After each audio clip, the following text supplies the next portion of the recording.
Hello, everyone, and welcome to another episode of the Crypto for Business series. I'd like to start this one with a simple but highly important question.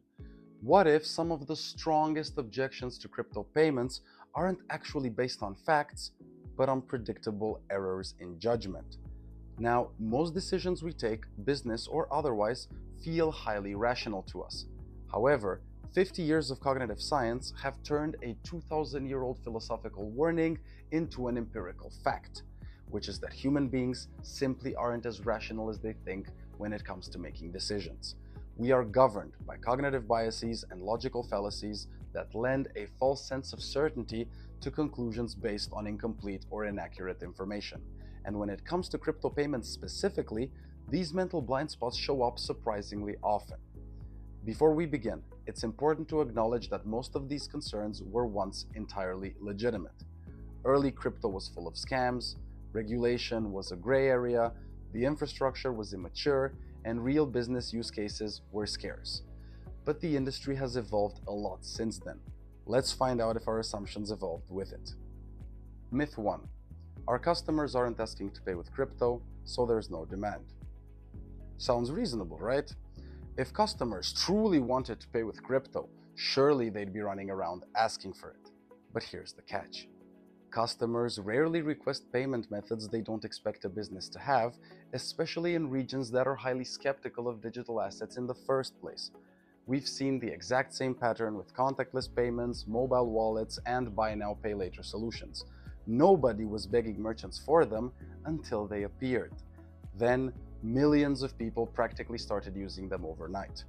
With 700 million crypto holders globally, many of which actively prefer using it for transaction advantages, the potential customer base undeniably already exists.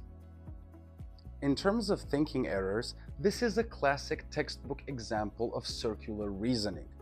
Businesses don't accept crypto because they don't see demand, and they don't see demand because they don't accept crypto. It's a self-reinforcing loop that prevents itself from being disproven. This is also a case of the availability bias. We tend to assume that what is immediately visible to us represents the whole complete picture, even when the underlying reality is often much bigger and more nuanced than that. Myth 2. Crypto payments are probably not allowed or too risky.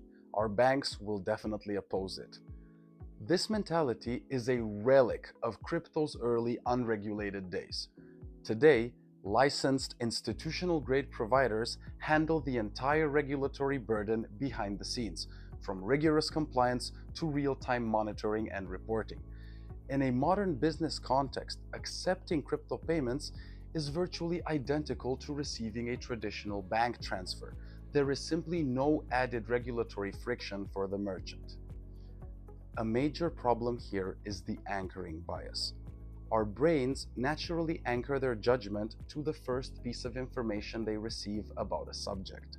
So, if a technology debuts as risky, we fixate on that outdated snapshot, thereby relying on a decade-old impression long after the reality on the ground has matured significantly. It is also an appeal to ignorance. This is where we conclude that something must be unsafe or unacceptable simply because we haven't verified the current facts. Myth 3. Crypto payments will make accounting and taxes into a literal nightmare. Let's face it, no business wants even more administrative and reporting headaches.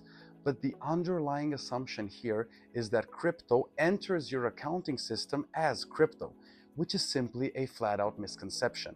In reality, when a customer pays in crypto, your payment processor instantly converts it, meaning that your business receives standard fiat currency. Your invoices, VAT, reconciliation, audits, and core accounting processes remain completely unchanged. This myth is largely driven by the complexity bias. It's the tendency to assume that something is much more complicated than it really is without checking whether a simpler explanation or solution fits. It also involves the fallacy of division. We assume that because a whole system is highly technical and complex, then a single application or part of it must inherently introduce that same complexity. Myth 4. Crypto is too volatile. This is easily one of the most common objections raised by executives. But again, it stems from a fundamental misunderstanding. Accepting crypto payments does not carry the same risks as investing in crypto. With instant conversion features, the exact fiat value of a purchase is locked in at the precise moment of checkout and settled directly to your bank account. It is the customer who takes on the crypto market exposure, not the merchant. The key mistake here is the conflation fallacy. We are treating two entirely different concepts, in this case accepting a payment and making an investment, as if they are the same thing. On top of that, there is the infamous salience bias. Volatility is the loudest and most dramatic feature of the crypto world.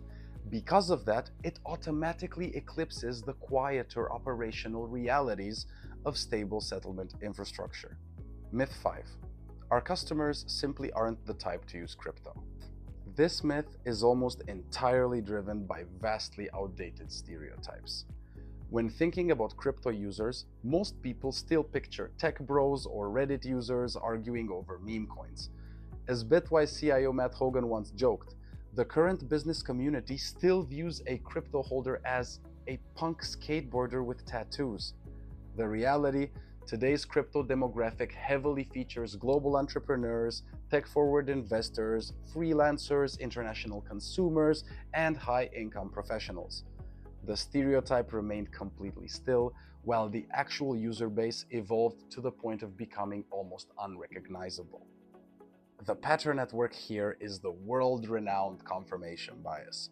We eagerly notice the sensational stories that confirm our pre-existing stereotypes, beliefs, and opinions, while conveniently tuning out the massive body of evidence that contradicts them. Another is the hasty generalization. We're taking a highly specific, greatly outdated sample size from crypto's early internet culture and incorrectly applying it to an entire global market of consumers. Myth 6. If crypto payments truly mattered, everyone would be using them. On the surface, this does feel like a reasonable objection, but history has once again shown otherwise. The aforementioned contactless payments, cloud software, and even smartphones have generated immense commercial value long before they reached mass market saturation. The exact same thing is happening with crypto payments right now. Major brands like Ferrari and Lamborghini, leaders in aviation and yachting, even financial titans like Visa and MasterCard have already quietly integrated them. The metric for your business shouldn't be whether everyone is using a tool, but whether it brings distinct competitive advantages for those who already do. This myth heavily reflects both the social proof bias and the bandwagon fallacy, which are both essentially highlighting a very similar thing: the tendency to judge the objective value of a tool based on what everyone else is doing instead of evaluating its specific merits. We also tend to perceive something as truly valuable only once it's achieved universal adoption. It also reflects the appeal to tradition, which is the belief that the current norms represent the optimal standard simply because they're already in place. Myth 7. Crypto is all hype. Many leaders have already made up their minds and dismissed crypto as a passing trend. Funnily enough, the vast majority of these critics is utterly oblivious when it comes to the proven benefits that crypto payments can bring to one's business and the real operational problems they solve. In international commerce, crypto payments routinely provide significantly faster settlement times, drastically reduced cross-border fees, and direct access to severely unbanked and underserved global consumers. To conclude, the final takeaway is clear as day. Most corporate objections to crypto payments are not actually about crypto payments at all. They're about assumptions formed years ago and reinforced by various headlines, assumptions that somehow managed to survive long after the facts have radically shifted and all the evidence is pointing in the opposite direction. While these psychological blind spots are a natural part of being human, they can cause businesses to overlook meaningful opportunities that are right in front of them. To be clear, I am not making an argument that every business should accept crypto. Whether it makes sense for your company will depend on factors such as your geography, industry, metrics, and overall business objectives.